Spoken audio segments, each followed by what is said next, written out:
Welcome, everybody. I'd like to first introduce our guests on the panel, which will be the President and CEO of Novamera, Dustin Angelo, and of course, Andrew Kawana, with the VP of Product and Engineering for Novamera. We're going to have a conversation about where they're at and where they're going. And then, of course, we'll open up the floor to questions. So if you have a question, I ask that you use the Q&A function at the bottom of your screen. At least that's where it is for me. And then we will address those questions that we'd love to have your feedback on as well. So, but before we go any further, I would like, first of all, to start off with a short video that Novamera has for it.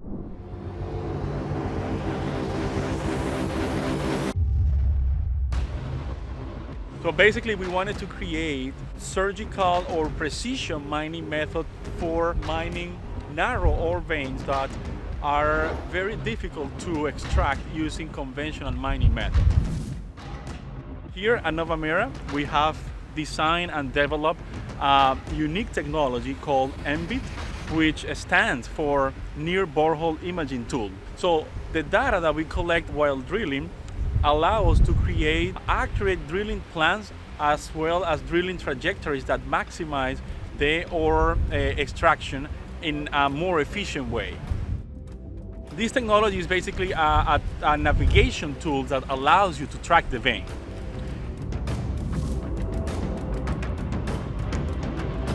The drill bit is the business end of the drilling. We use a pile-top drill rig to pull out and drill out all the ore. The way it drills out is by rotation and force. This shows where the water is coming out of the drilled hole. It's kind of basically a big slurry system. And we're just continuously pumping water into the hole through our separation tanks and then back into the hole. And it's from these separation tanks that we excavate out the actual rock cuttings or the ore. So we're seeing the rock cuttings directly from the slurry, and the white rock is the quartz, which is the vein that we're specifically targeting with the drill rig.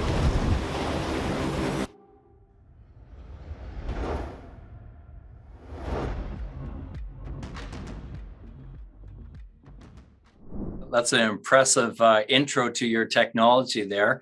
Before we dig into that, what got you into this? Dustin, maybe you can kind of share a little bit about how did Novamera even come to be?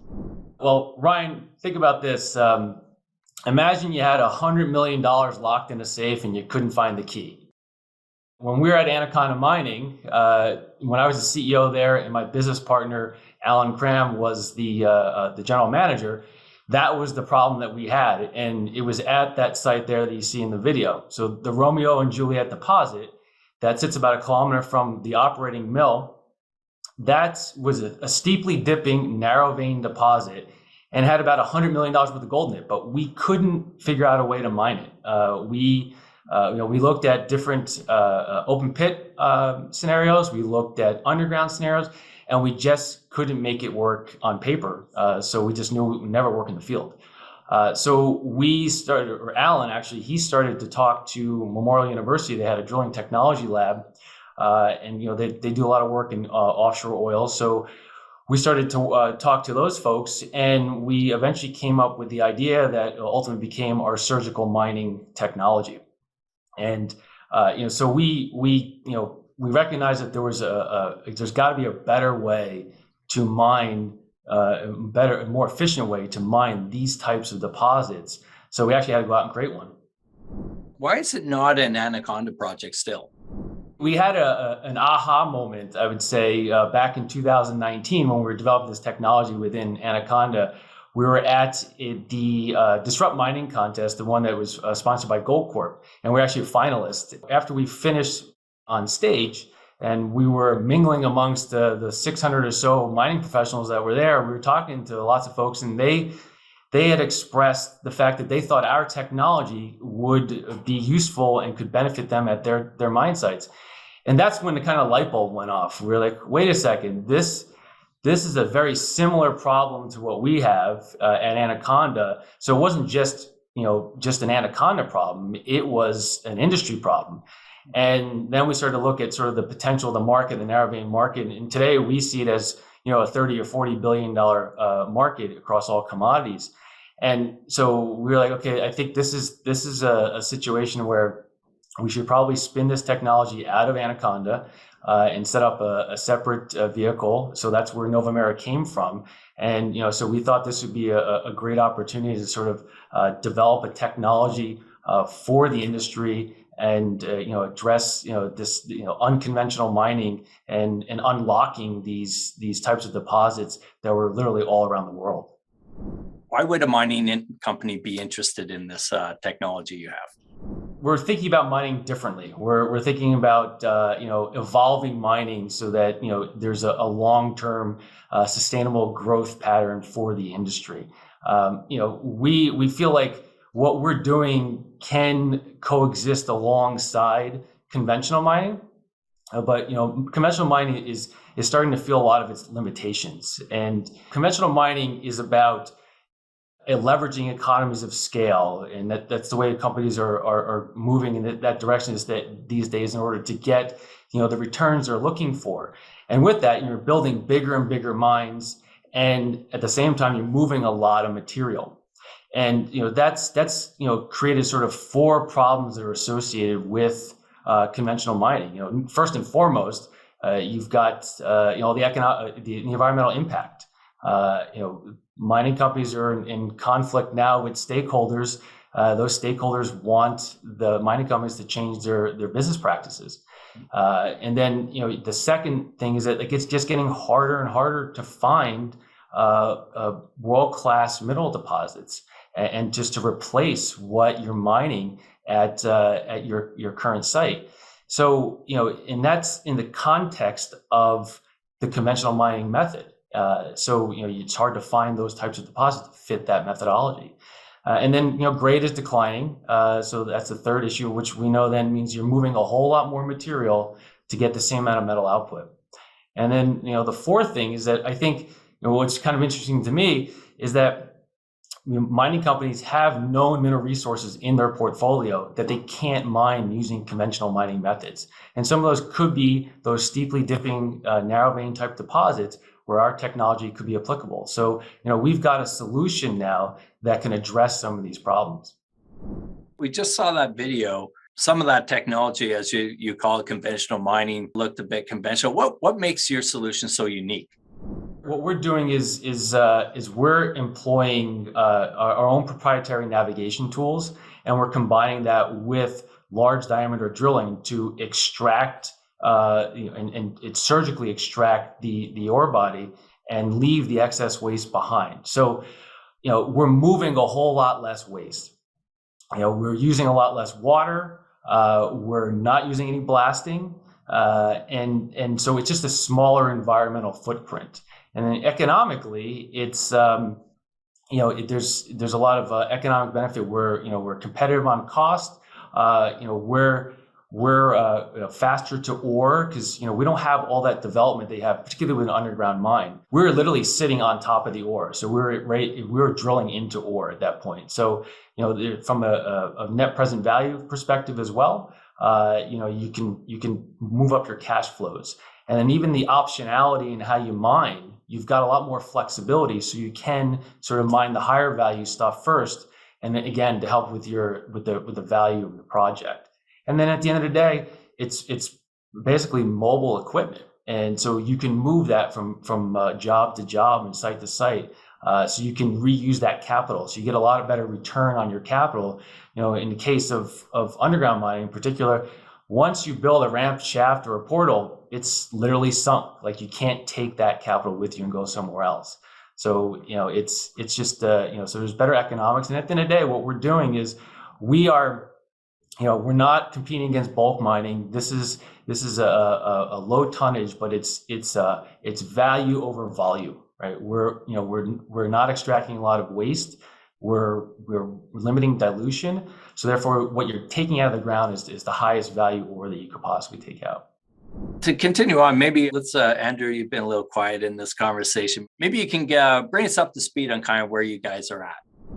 Maybe I'll start a little bit by just explaining the approach of what we're doing, right? So very much like Dustin already mentioned, targeting steeply dipping narrow veins, we're introducing keyhole surgery, right? So very much how, as a society, we evolved from open heart surgery to less intrusive keyhole surgery to solve health and heart and other medical challenges. We at Novamera are evolving mining in a similar approach with our surgical mining approach. So to access these steeply dipping narrow veins, you need a high resolution understanding of the vein geometry. And then on top of that, the ability to follow that geometry, right? Because we know how easy it is to lose a vein if you're just drilling blindly.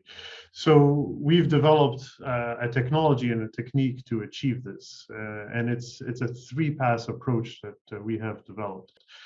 In the first approach, in the first phase, we use a conventional core drill, an NQ size core drill, and while drilling with the core drill, we're deploying our imaging technology, and this imaging technology is doing that high resolution understanding of the vein geometry. It's building that trajectory. And we keep drilling along strike to keep getting this high resolution vein geometry. Then comes our second phase, which you saw in the video.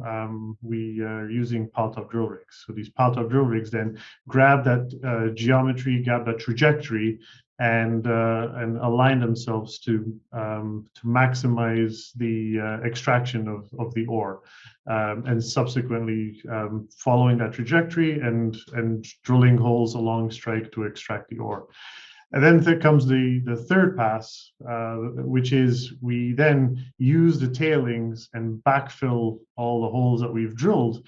And essentially, we are now remediating the site as we are drilling in production and restoring everything back to its almost original state, as if we were never there. So, I mean, to bring you back up to speed as to where we are with our technology, we're working right now on our first generation of this technology, having just finished our proof of concept. So last year, we conducted our proof of concept, which was the entire 3 phases from start to finish. That's the video clip that you saw at the beginning of this. Our initial focus for this proof of concept was to achieve 2 main objectives. We wanted to demonstrate the guidance technology, this high resolution imaging of the geometry, and essentially developing our guidance technology. And also our second objective was to demonstrate the ability to extract the ore using this mechanized method, such as the large diameter drills, the pile-top drill rigs that we're using.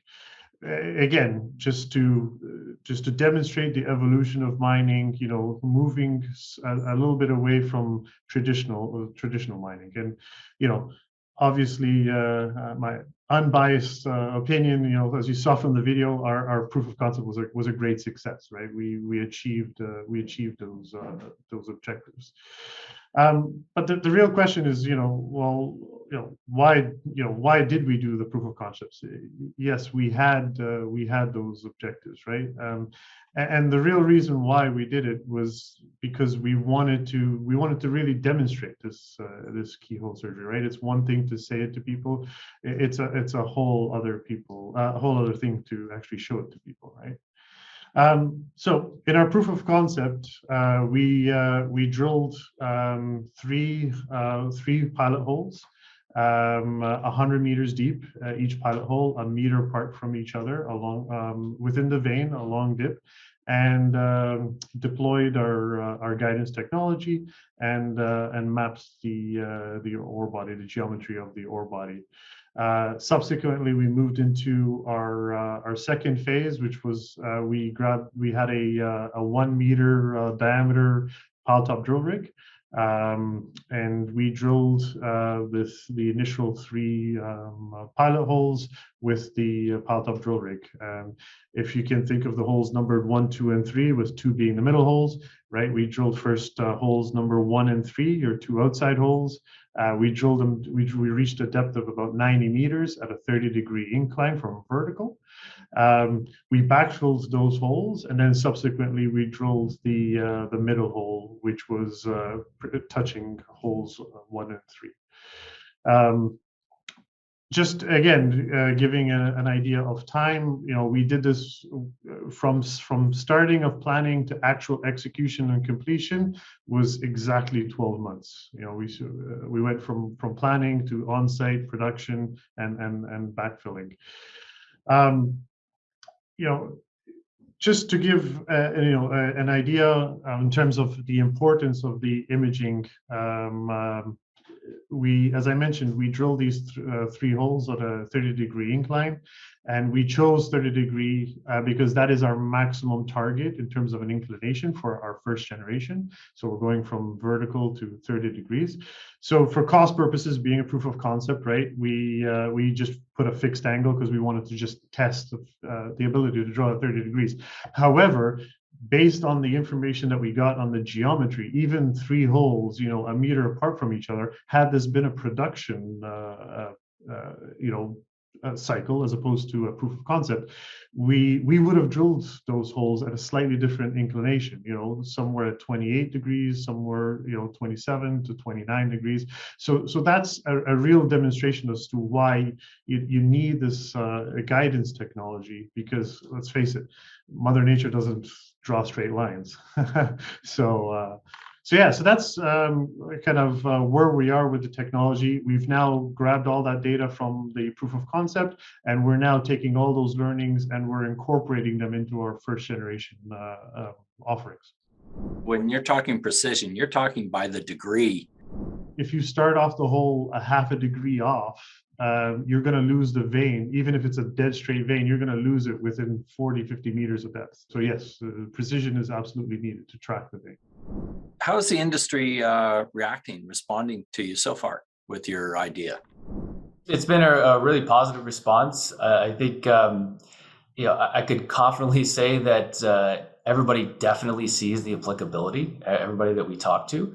We've have lots of conversations where you get sort of the similar anecdote where you're talking to a geologist and he'll be like, oh well, let me just go and back to my filing cabinet and dust off these 2, 3, or 4, or 5 deposits that we just kind of put away because we couldn't mine them using whatever method we were using, and now maybe I can bring those out and now maybe we can actually put those into production. So it's an interesting thing because we're unlocking mineral resources that haven't been mined yet. So you've got this, you got databases of known deposits and technical reports where you can find this information, but then you sort of have all this blue sky about anecdotes like that where people are pulling stuff out that you never would have thought of before. So the opportunity to us is huge. So that was it's a great response to hear that.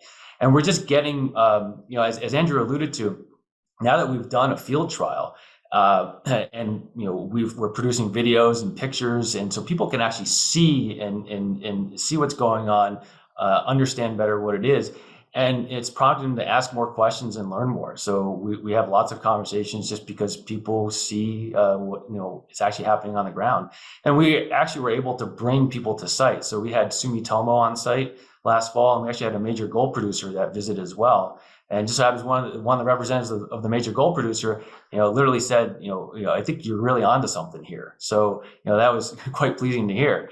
So we've been able to build a pipeline of interested parties, and we've actually been doing work, analytical work, desktop evaluations with companies, and now we're even talking about field trials with certain companies. So it is starting to gain momentum. So we're very pleased with that. Like to say the video of doing that field trial, making it real, as I would say. I saw it on the surface. I can really picture that, but I'm trying to see it and visualize it for underground. Where do you see yourself going now? And maybe you can answer that underground question at the same time. We have a roadmap of how to get to the underground because we've heard the feedback already from a lot of the customers. So right now we're focusing on our first generation, but accelerating our roadmap to be able to get this technology down into the underground. Just overall, we're as Andrew mentioned before, we're finalizing our first generation system by the end of this year, and in 2022 we also have some other key milestones. We're working on case studies to be able to provide to interested parties, interested customers, so they can get some metrics and get a sense of our technology. And so that'll be coming out pretty soon. We're working on proposals for field trials. We actually have an exciting one that's just been launched with the Canadian Mining Innovation Council, CMIC, where we're doing a field trial of the imaging tool. And right now we have a large cap gold producer that has signed on essentially to be the lead order. So we've got somebody already in the consortium, and we're working on adding just a few more folks to that to be able to kick it off and do the work by roughly late summer, early fall. And then we're also going to be from a financial perspective, we'll be out raising capital again. Basically after the summer. We've got about a runway till the summer of 2023, but it's never too soon to start looking for your next round of financing. So we got a couple of things on the business development front and on the technology front, but 2022 is going to shape up to be a really good year for us. Thanks for sharing with us where you guys are at, and looking forward to hearing back from you guys with the next milestone you reach. Thanks for hosting, and thanks to everybody for joining. Thanks, everybody. Take care.